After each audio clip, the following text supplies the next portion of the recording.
Welcome to the Introverted Misfit podcast with me, Caroline Smith, where we discuss topics related to the human experience of connection and communication with a slightly awkward introverted twist. In today's podcast episode, we'll discuss the best way to deal with adult bullies without compromising your peace of mind. I'm sure every one of you listening to this podcast right now can think of that one person in the office, in school, in your family, or maybe even in church who is just mean, spiteful, and petty for no good reason. And I'm not talking about the ones who unintentionally say or do something that hurts someone's feelings, because we all have done that and we're all going to continue to do that for the rest of our lives. That's what things like apologies and forgiveness are for. I'm talking about those people who go out of their way to cause trouble pretty much everywhere they go. They are constantly looking for overt and passive aggressive ways to make certain people's lives miserable, and a lot of times, no one really knows why they are that way, but everybody knows not to mess with them because they know that they might be stepping on a landmine. Those are what I like to call adult bullies. People who have always been bullies in their past, and they just refuse to grow out of their ways, even though they are well out of high school. I've actually talked about my own experience with bullying and exclusion in my childhood in an earlier podcast episode that was titled When Being Bullied as a Kid Makes You an Emotionally Withdrawn Adult. So you can probably imagine my surprise when I grew up to become an adult, only to realize that bullies still exist. And it's really interesting to watch how chaos just seems to follow them wherever they go.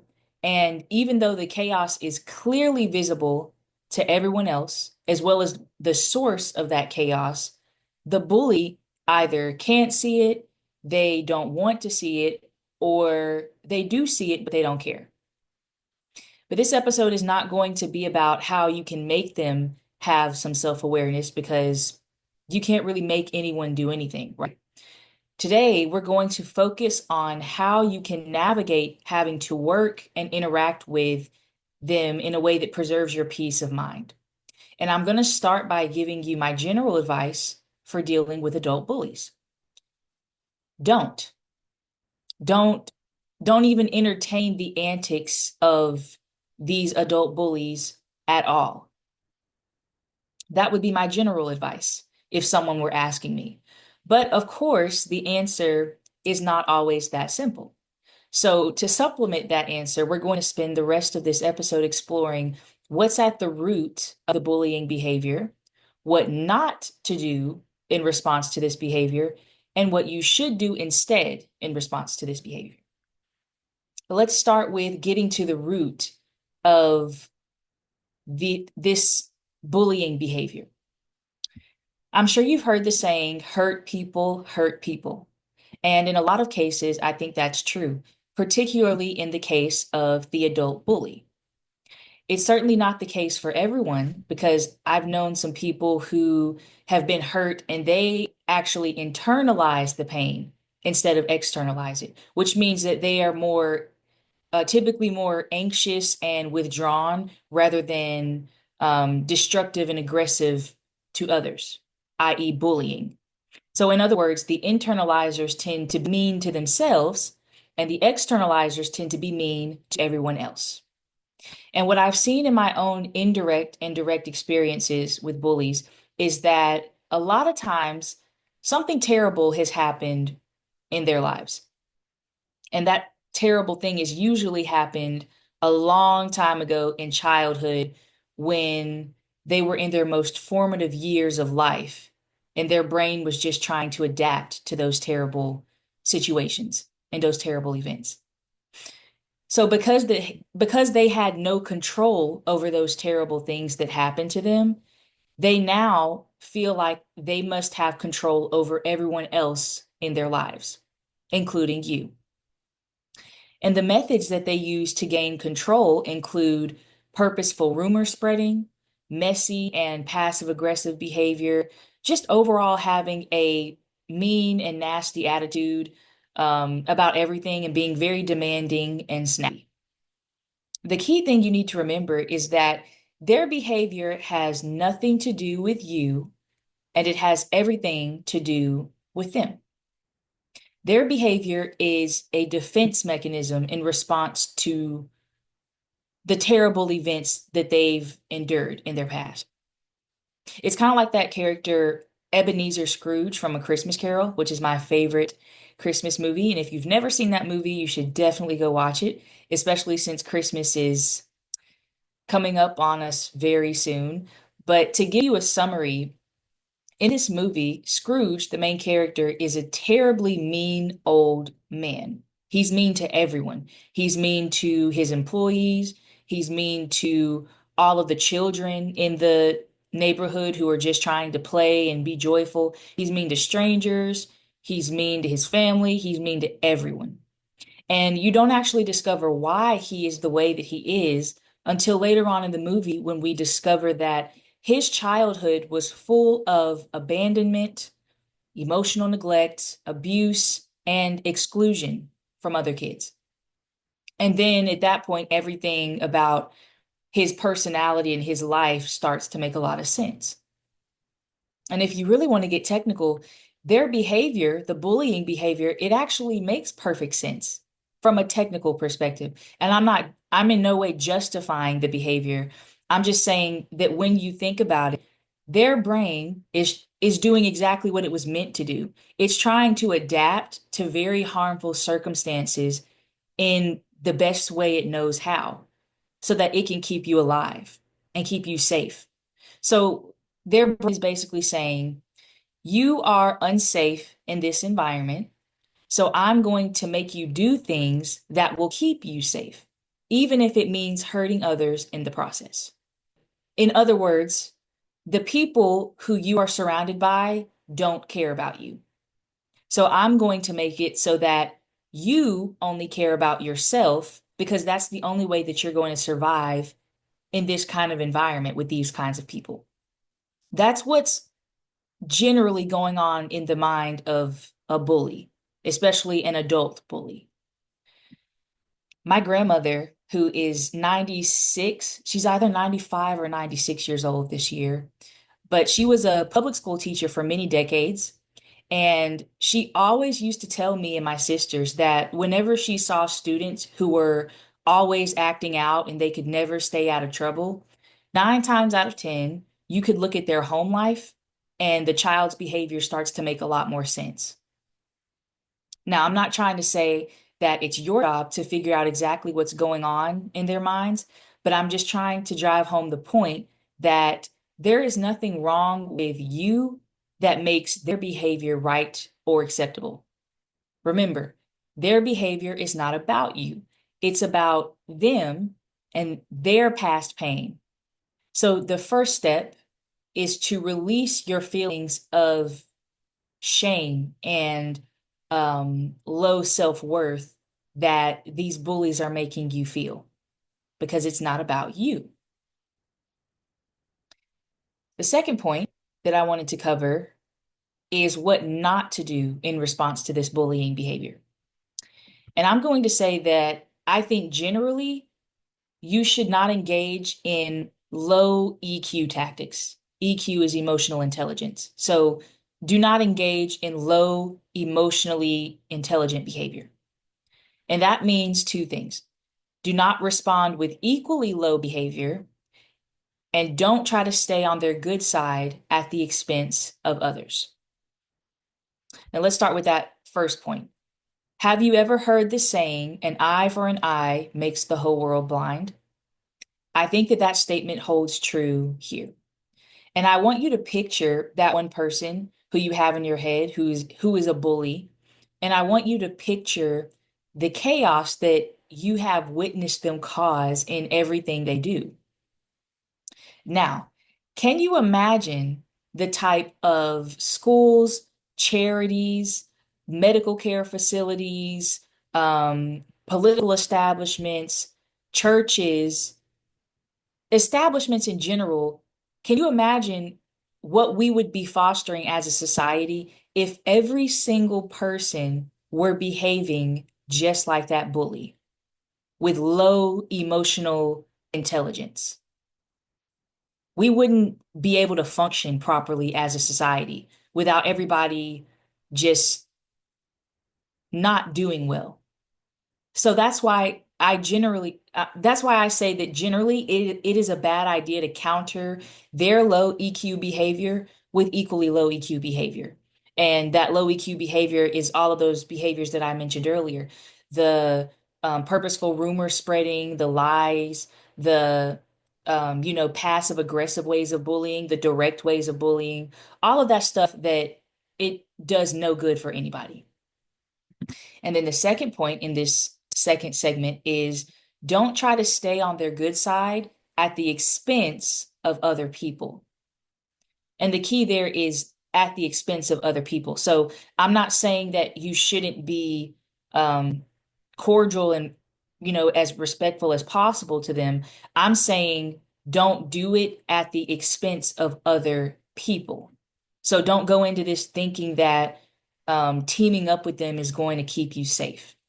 And I want to demonstrate this concept with a short story that I made up as I was scripting out this episode.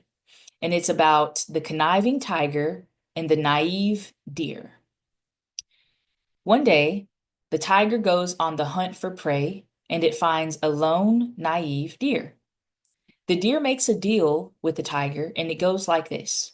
The tiger agrees to spare the deer if if and only if the deer will lead its fellow deer to the tiger so that the tiger will have all of the food that he wants. And they agreed. This agreement lasted for a while until one day the deer could not hold up its side of the deal anymore because there were no more deer left. In the tiger's greediness, he had eaten all of them. And so, in the end, the tiger turned on the naive deer and devoured him. The moral of that story is that trying to appease someone who is just dead set on controlling everyone and everything is going to come back to bite you. Because when that bully has no one else to control and victimize, they just might turn on you and start to control you and victimize you. And I could even give an alternative ending to that story. So let's say that the tiger doesn't devour the deer. Let's say that instead he leaves him alone and just goes somewhere else to find some more animals to hunt, right? So now the deer is going to be left with no one because the deer turned its back on all of those other deer. So in this analogy, let's put it back in the human relationship realm. So maybe the bully does spare you, but you're going to be left friendless because no one else is going to trust you after all of those antics that you pulled against them in favor of the bully. And it's going to be difficult for you to regain their trust. So that's why it's a bad idea to try and um, save yourself by forming teams and cliques with bullies. So that covers what you should not do. Don't engage in equally low EQ behavior like them, and don't try to um, team up with them at the expense of others. So now, how should we respond to these bullying antics?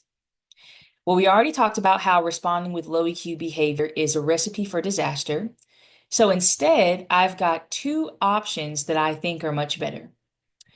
You're either going to maturely confront them about the behavior and set boundaries with them, or mentally and emotionally remove yourself from the situation. So, in other words, don't give them your energy. And I say either, but it might be a combination of both of those depending on your unique situation. And I want to be careful not to tell you exactly what to do because depending on your personality and your unique situation, the right response for you might vary. But we can, in this episode, weigh out the pros and cons of each strategy so that you can more effectively decide for yourself. So let's start with the choosing not to give them your energy. Good thing about this option is that in the right situations, you save yourself a lot of mental and emotional turmoil by just deciding to disconnect from them completely. So, for example, let's say that this bully is a coworker that you really don't have to work too closely with, or maybe you do have to work with them every now and then. You can decide, I'm going to avoid them as much as possible to just save my energy. Or if I do have to interact with them, I'm just going to make every interaction very professional, very businesslike while removing my emotions from it. In other words, I'm just going to do my work and I'm going to move on about my day. I'm not going to worry about them. I'm not going to let them ruin me and ruin my day and my self-esteem. That protects your peace because you've completely disconnected your sense of self-worth from them. So even if you do have to physically interact with them and work with them, your mental and emotional energy remains protected. Now, the bad thing about that option is that if no one challenges the bullying behavior, that person is just going to keep doing it, which is not good in the long run. And it's especially not good if this bully is someone that you have to communicate with on a consistent basis, because you're going to end up losing yourself and losing your sense of self-worth trying to appease them all the time. It's kind of like a toddler. If you try to quote unquote keep the peace with a toddler by just letting them get away with everything, they're just going to grow up thinking that they run the show. And that's exactly what I find happens when you do this too often to a bully. So let's look at the second option to see if that one's any better. Maturely confront them about their behavior and set boundaries. There are, from what I can tell and what I've experienced, about three good things about this option. Number one, you let them know that their behavior is unacceptable, so at least they know you're not happy with how they're treating you. Number two, you let them know that you are not going to tolerate that behavior. And number three, you actually give them a chance to possibly change this behavior if they want to. So those are the good things. The bad thing, or should I say the negative thing about this option, is that trying to behave maturely towards a bully, especially an adult bully, is rarely going to work the first time because their behavior has normally been enabled for a long time. Why? Because everyone is scared to confront them. They don't want to be risk being attacked by this bully just for standing up to them. Like the analogy I used earlier in this episode, they don't want to risk stepping on a landmine, right? And of course, that's what we have mental health professionals for, right? Because it's not our job to deal with this on a consistent basis. There are professionals who are trained to do this and who are capable of doing it without it negatively affecting their psyche. So those are the options to give you a better sense of direction for your unique personality and situation. But I also understand that it might still be difficult to decide what to do in a situation like this. So if you were asking for my advice, what I've done in my own life is, and what I would tell you to do is to maturely confront them about it first, or maybe even the first few times, depending on your tolerance levels. Um, so maturely confront about it first or a few times. And then if it's clear that they are not going to change this behavior, just let it go and don't give them your energy. Mentally and emotionally detach yourself from every interaction that you have with them and if you do have to interact with them, like say if it's a coworker relationship, keep it 100% professional and don't get your mind and your heart involved at all because it's not worth your time or your energy if they've just proven that they're not going to change this behavior. I mentioned earlier in this episode that I was bullied and excluded a good bit in school.